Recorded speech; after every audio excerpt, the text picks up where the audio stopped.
ఈ press meet సమావేశానికి హాజరైనటువంటి all India backward class national president justice Eswaraiah గారు మరియు బీసీ ఇంటలెక్చువల్ ఫోరం రాష్ట్ర అధ్యక్షులు మాజీ ఐఏఎస్ అధికారి చిరంజీవులు గారు, ఇంకా వేదిక మీద ఉన్నటువంటి నాయకులందరికీ, హాజరైన ఎలక్ట్రానిక్ అండ్ ప్రింట్ జర్నలిస్టు సోదరులందరికీ నమస్తే. ఈరోజు తెలంగాణలో గతంలో ఏనాడు చూడని ఒక సామాజిక విప్లవం జరిగింది. అది ఏ రూపాల్లో జరిగిందన్నదే ఇక్కడ ప్రధానమైన విషయం.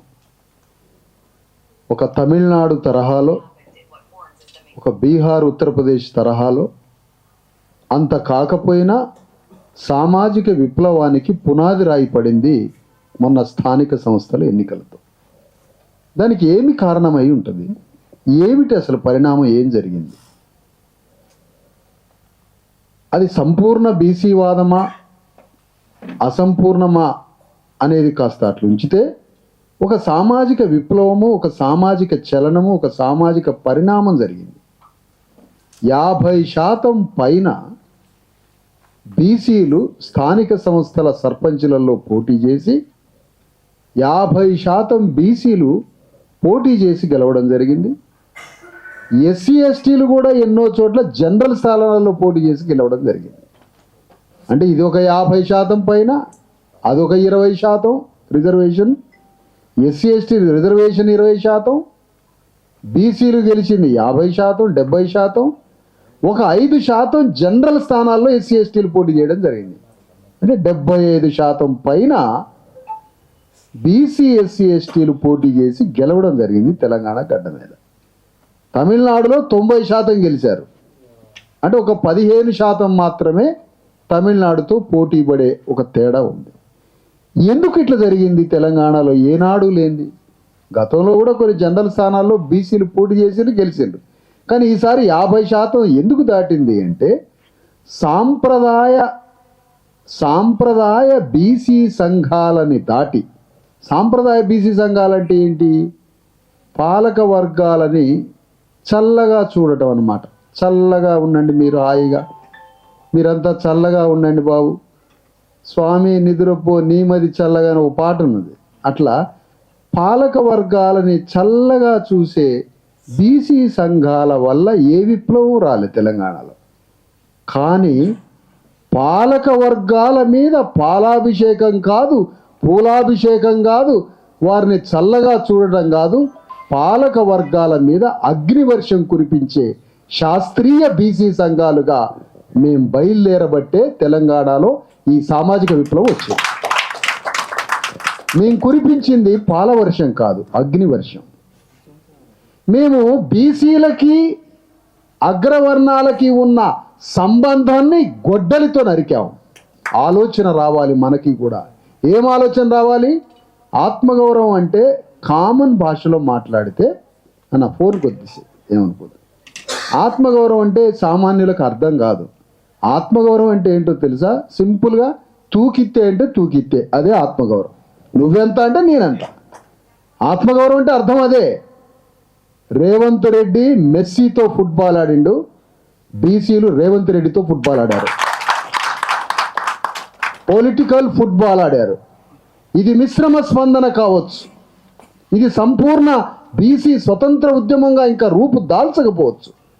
కానీ మిశ్రమమైన కొంత అగ్రవర్ణ పార్టీలలో ఉండే ఆ సిస్టంలోనైనా మేమెందుకు పోటీ చేయకూడదయా అని రెడ్ల మీద, వెలమల మీద, కమ్మల మీద సవాల్ ఇసిరి, ఖమ్మం జిల్లాలో కూడా కమ్మల మీద సవాల్ ఇసిరి, కరీంనగర్, వరంగల్, మహబూబ్నగర్ ప్రాంతాల్లో వెలమల మీద కూడా సవాల్ ఇసిరి, రెడ్ల మీద మిగతా జిల్లాల్లో సవాల్ ఇసిరి, ఉన్న సిస్టంలోనైనా, ఉన్న కాంగ్రెస్, బీఆర్ఎస్, బీజేపీ సిస్టంలో కూడా అగ్రవర్ణాలతో సవాల్ ఇసిరి మేం పోటీ చేస్తామని బీసీలు రంగంలో దిగి పోటీ చేయడం విప్లవం కాదా?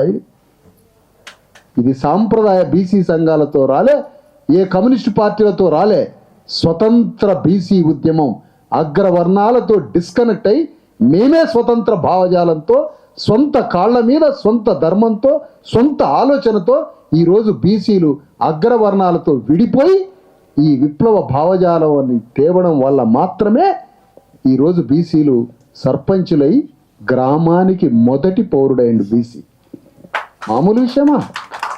చాతుర్వర్ణ వ్యవస్థలో శూద్రుని చివరన పెడితే రాజ్యాంగం ఈరోజు మా బీసీ ఎస్సీ ఎస్టీలని మొదటి పౌరుడుగా చేసింది గ్రామానికి. ఎక్కడి సనాతన ధర్మం, ఎక్కడ రాజ్యాంగం? ఎంత పెద్ద విప్లవం ఇది! జనరల్ స్థానాలలో ఇబ్రహీంపట్నం మండలంలో ఒక జనరల్ స్థానంలో ఒక ఎస్సీ మాల సోదరుడు రెడ్డితో పోటీపడి గెలిచిండు. ఏమిటి విప్లవం? ఒకసారి జర్నలిస్ట్ మిత్రులారా ఒక విషయం, ఒకసారి లల్లు ప్రసాద్ యాదవ్ అన్నగారు, ఒక్క నిమిషం అన్న, లల్లు ప్రసాద్ యాదవ్ గారు నెల్లూరు వచ్చినప్పుడు రాజ్యాధికారం అంటే ఆలోచన అని చెప్పిండు. అసలు మొదట అర్థం కాలే, రాజ్యాధికారం అంటే ఆలోచన ఏంటి? రాజ్యం చేయాలని ఆలోచన రావాలి మొదట అంటాడు లల్లు ప్రసాద్. మొదట ఆలోచన రావాలి. ఆ ఆలోచన సాంప్రదాయ బీసీ సంఘాలు తీసుకురాలే. తెలంగాణలో మేమెందుకు గ్రామాల్ని పరిపాలించకూడదు అని మెదడులో విప్లవాన్ని సృష్టించాం మేము, శాస్త్రీయ బీసీ సంఘాలుగా, బీసీ ఎస్సీ ఎస్టీ సంఘాలుగా. ఆలోచన రావడం. ఎందుకు ఆలోచన? ఆలోచన ఎక్కడి నుంచి వస్తుంది? ఆత్మగౌరవం నుంచి వస్తుంది. ఆత్మగౌరవం ఎక్కడి నుంచి వస్తుంది? భావజాల వ్యాప్తి. ఆలోచన, విప్లవాత్మకమైన ఆలోచనతో మేమెందుకు గ్రామంలో పోటీ చేయకూడదు అన్న, మీరు దయచేసి మళ్ళీ అర్థం చేసుకోండి.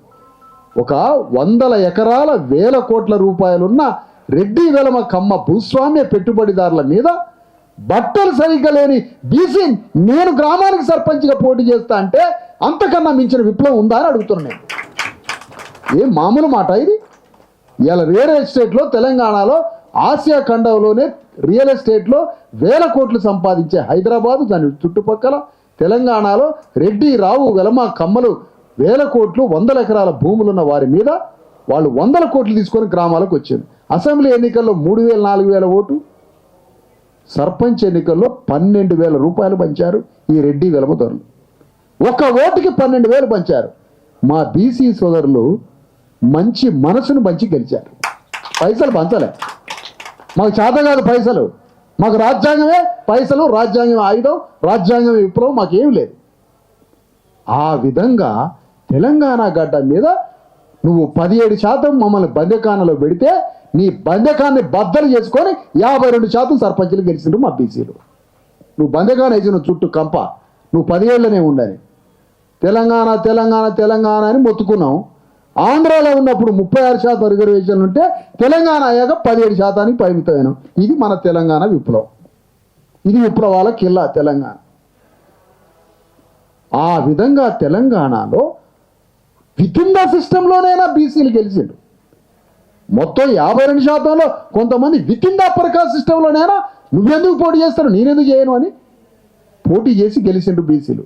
అయితే ఇప్పుడు ప్రధానంగా ఏమిటి, రేవంత్ రెడ్డి ఎందుకు ఎంపీటీసీ జెడ్పీటీసీలలో ఎన్నికల్లో ఎనికిపోతుండో తెలుసా? బీఆర్ఎస్ ఎగిసిపడుతుందని కాదు ఎనికిపోయేది, అది ఒక కారణం.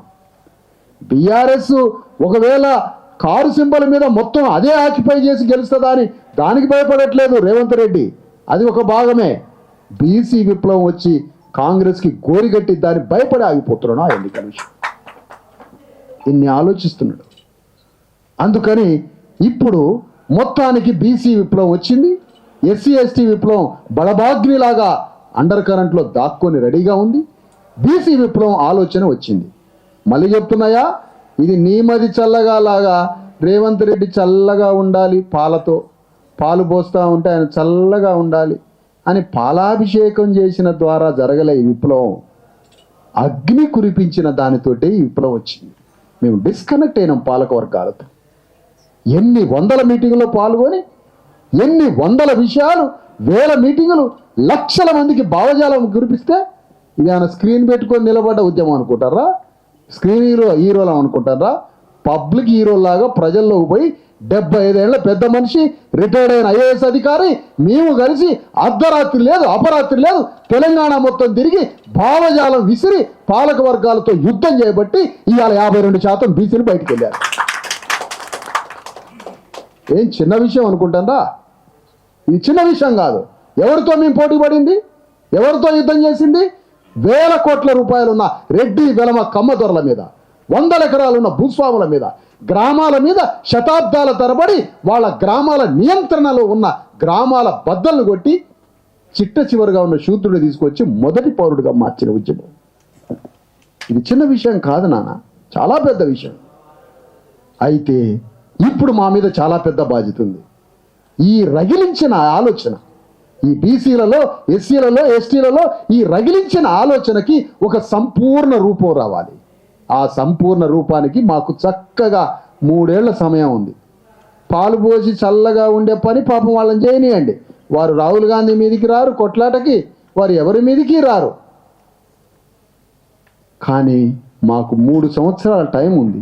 ఈ 3 ఏళ్లలో తెలంగాణ గడ్డ మీద 3 కోట్ల మంది బీసీ ఎస్సీ ఎస్టీలలో భావ విప్లవాన్ని తీసుకొచ్చి అది తెలంగాణ గడ్డ మీద రాజ్యాధికారాన్ని సంపాదించడానికి 3 ఏళ్ళు మేము కష్టపడి పనిచేస్తాం.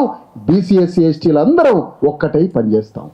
దానికి చిరంజీవులు గారి organisation BC intellectual forum, IAS అధికారి, జస్టిస్ ఈశ్వరయ్య గారిది ఆల్ ఇండియా బ్యాక్వర్డ్ క్లాస్ విశారదనగా మాకున్న organisation BC SC ST JAC. ఎవరి పరిధిలో వాళ్ళం 42% కోసం పోరాడుతూనే ఉంటాం. కానీ ముగ్గురం కలిసి ఉమ్మడిగా కూడా 42 సాధన అంతకన్నా మించిన అనేక బీసీ విషయాల్లో కూడా ఉమ్మడిగా బీసీ ఒక ఫోరాన్ని పెట్టాం. ముగ్గురం కలిసి దాంట్లో పార్టిసిపేట్ చేస్తూ ఎవరి బ్యానర్లో వాళ్ళు కూడా అనేక పరిధులు ఉంటాయి ఒక్కొక్క ఉద్యమానికి. ఎవరి పరిధిలో వాళ్ళం పోరాడుతూ అంతిమంగా తెలంగాణలో ఈ 3 ఏళ్లలో తెలంగాణలో రాజ్యాన్ని స్థాపించడానికి కావలసిన ఆత్మవిశ్వాసం వచ్చింది మాకు. ఈరోజు నమ్మకం చిక్కింది. అమ్మా, ఇది మామూలుగా లేదయా. ఒక యువకుడు తెగబడి గ్రామంలో నేను పోటీ చేస్తా సార్, ఎన్నికల్లో నేను పోటీ చేయడానికి వస్తున్నా అని బయలుదేరింది. ఈ విశ్వాసం మాకు కలిగింది, ఈ ఆత్మవిశ్వాసం మాకు వచ్చింది. ఈ నమ్మకంతో, ఈ ఆత్మవిశ్వాసంతో మా పోరాటాన్ని సంపూర్ణం చేసి రాజ్యాధికారం సాధించడానికి తొలిమెట్టుగా ఈరోజు వచ్చింది. ఒక చివరిగా మా బీసీఎస్సీ ఎస్టీ జేఏసీ బలపరిచినటువంటి, మేము స్వతంత్రంగా కూడా కొన్ని చోట్ల ధర్మ Samaj party BC SC ST JAC అంతా కలిసి కూడా కొంత అనేక చోట్ల ఎన్నికల్లో పోటీ చేశాం. చివరిగా 1500 వార్డులో పోటీ చేస్తే మాకు వచ్చింది 57 వార్డులు వచ్చినాయి. 100 చోట్ల సర్పంచులలో పోటీ చేస్తే 150 చోట్ల పోటీ చేస్తే 37 స్థానాలలో ఉప సర్పంచులు వచ్చినాయి తప్ప మాకు సర్పంచులలో 3 సర్పంచులు మాత్రమే వచ్చినాయి. కానీ ఇంత టైట్లో కూడా 21,000 ఓట్లు మాత్రం సంపాదించామని ఈ సందర్భంగా మీకు తెలియజేస్తా ఉన్నాను. ఇక రాబోయే ఎన్నికల్లో 3 ఏళ్లలో జరగబోయే రాబోయే ఎన్నికల్లో, అసెంబ్లీ ఎన్నికల్లో వీళ్ళ అంతు చూస్తాం. ఈ ఆత్మవిశ్వాసంతో 3 కోట్లలో బీసీ ఎస్సీ ఎస్టీ 3 కోట్ల మందిలో బీసీ భావజాలాన్ని, ఎస్సీ ఎస్టీ భావజాలాన్ని, అగ్రకులాల్లో ఉన్న పేద వర్గాల్ని అందరినీ కలుపుకుపోయి ఒక చక్కటి భారత రాజ్యాంగ ఆలోచన ప్రకారం రాజ్యాన్ని తీసుకొస్తామని తెలియజేస్తూ